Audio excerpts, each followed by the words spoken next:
औज़ुबिल्लाहि बिस्मिल्लाहिर्रहमानिर्रहीम। मैं वीडियो तो नहीं बनाना चाहता था, इस मौजू पे बहुत वीडियो बन चुकी हैं। तो आज तो मेरे दांत के अंदर शदीद दर्द हो रही है और बात करना मेरे लिए काफ़ी मुश्किल है। पर अल्लाह के लिए बात करनी है, अपने नबी के लिए बात करनी है और इस्लाम की बात करनी है, इस्लाम की बेहतरी के लिए बात करनी है। जो कुछ आजकल हो रहा है या होने वाला है उसके ऊपर हम बात करेंगे। और मुझे आज हमारी जो है गश्त भी है और मुझे वहाँ भी जाना है और तबीयत भी साथ नहीं दे रही। तो अल्लाह से दुआ करता हूँ अल्लाह ताला मुझे तंदुरुस्ती दे, हिम्मत दे और मैं इस नबियों वाले अमल के अंदर जाकर अपना हिस्सा डाल सकूं।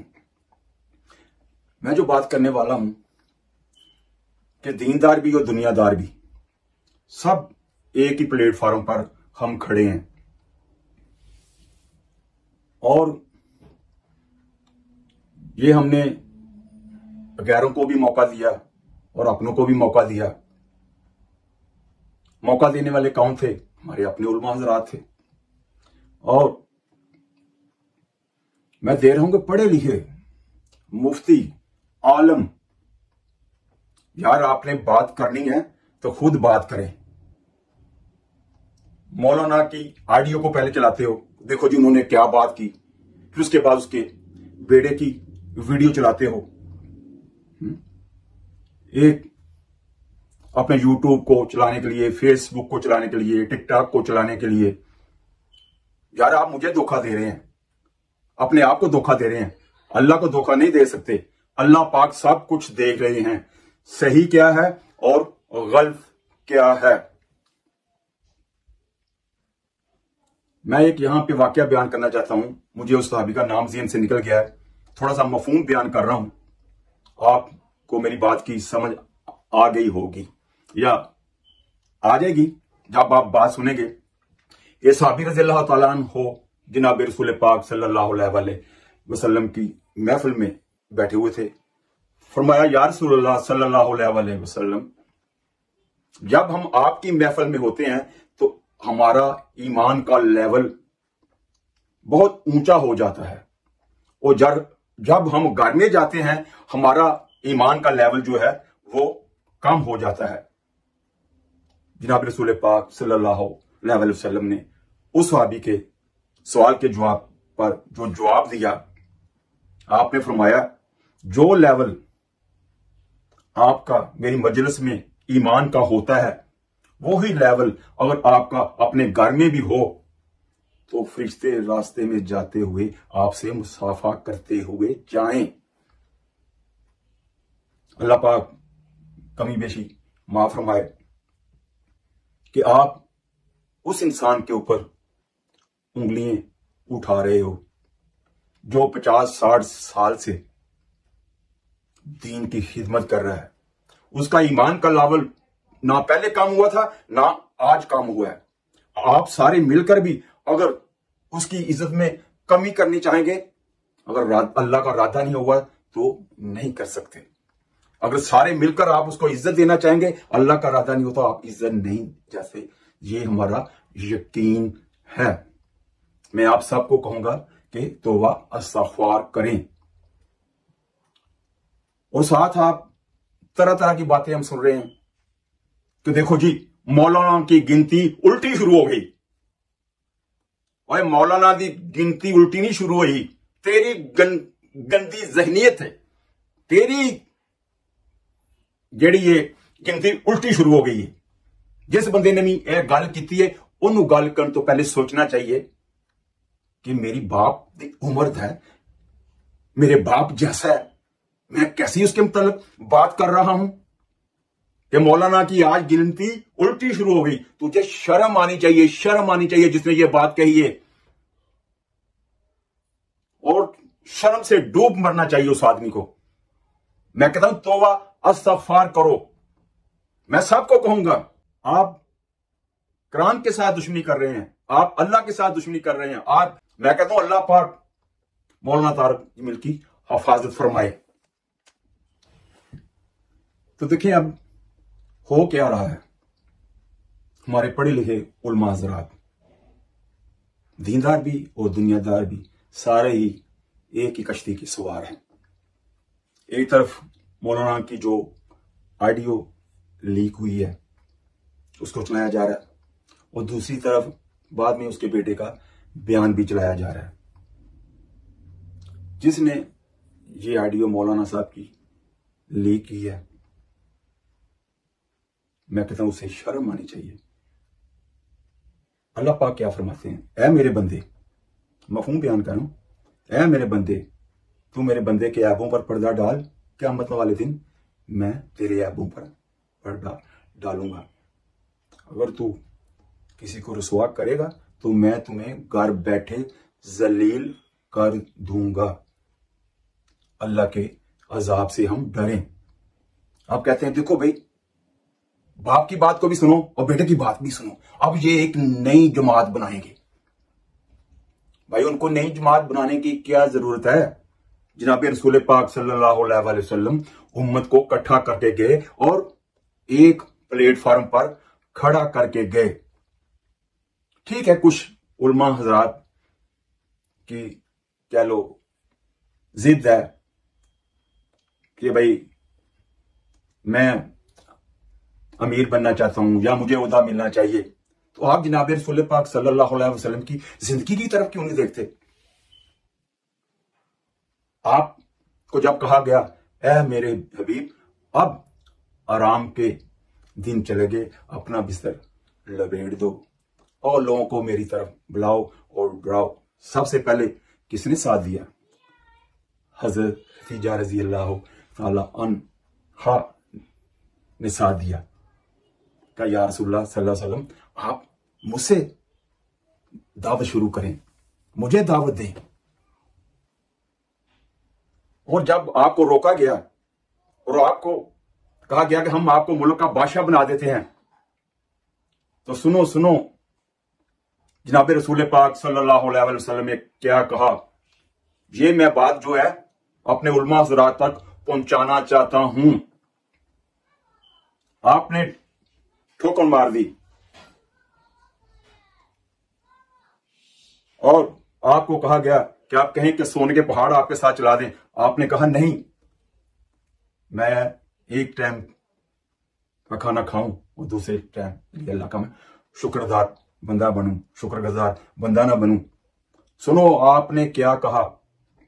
वो मुल्कों की बादशाहियत नहीं ले सकते थे? ले सकते थे, पर वो क्या कहते थे, मेरा अल्लाह मुझसे राजी हो जाए।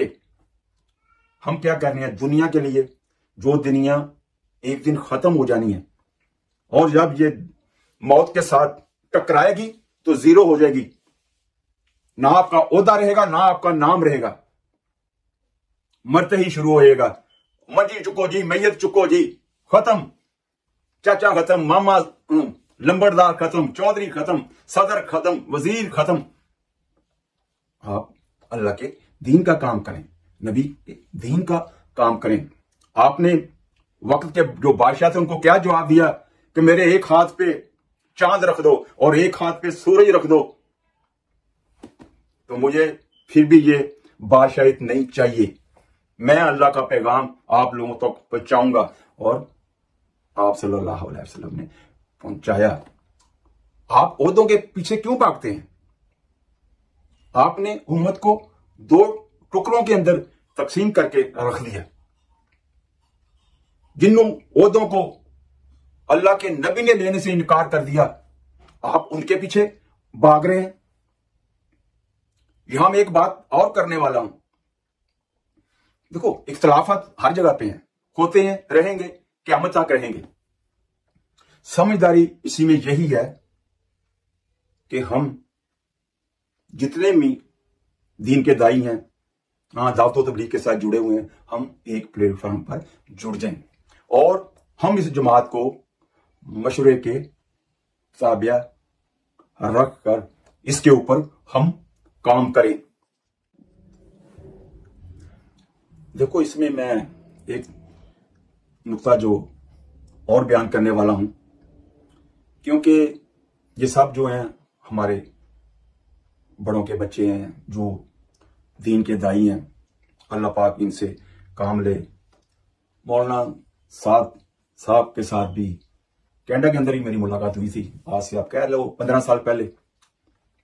तो अल्लाह पाक उनकी भी हिफाजत फरमाए।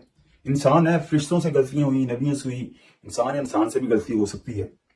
तो मेरी हाथ जोड़ के मौलाना साहब को भी दरख्वास्त है और रेमंड के उलमा हज़रात को भी दरख्वास्त है कि हम इस जमात को, जैसे हमारे अल्लाह ने हुक्म दिया अपने नबी को, जैसे हमारे नबी सल्लल्लाहु अलैहि वसल्लम ने सहाबा रज़ी अल्लाह तआला की तरबियत की, और आपने ये भी साथ फरमाया कि मेरे एक किसी सहाबा के पीछे आप चल जाओ, कामयाब हो जाओगे।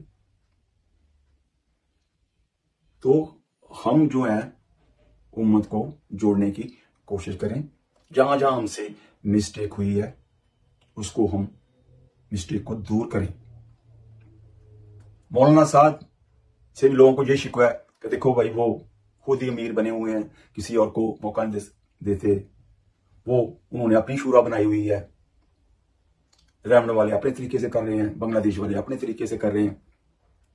तो मैं मौलाना साहब से कहूंगा कि किसी और को मौका दें और मशवरे के ताबिया होकर काम करें। आपको अल्लाह ने बड़ी इज्जत दी है। अगर लोग नहीं चाहते कि आप अमीर रहें तो कोई नहीं, आप छोड़ दें। कोई नहीं भाई, ठीक है, आए आप जिसको बनाना चाहते हैं, मशवरे के तहत हम बना लेंगे। मशवरे में खैर है, मशवरे से हम काम करेंगे तो इंशाल्लाह काम जो है आगे भी फले फूदेगा। मुझे दूसरे एरियो का तो पता नहीं, मैं जहां रह रहा हूं कनाडा के अंदर, मुझे जख्मी दिल से ये बात करनी पड़ रही है। बहुत अच्छा काम चल रहा था, उलमा हज़रात की थोड़ी सी मिस्टेक की वजह से अब हमारे कनाडा के अंदर हर शहर के अंदर लहदा शबे जुमा होता है। उम्मत को फाड़ के रख दिया। इसके जिम्मेदार कौन है?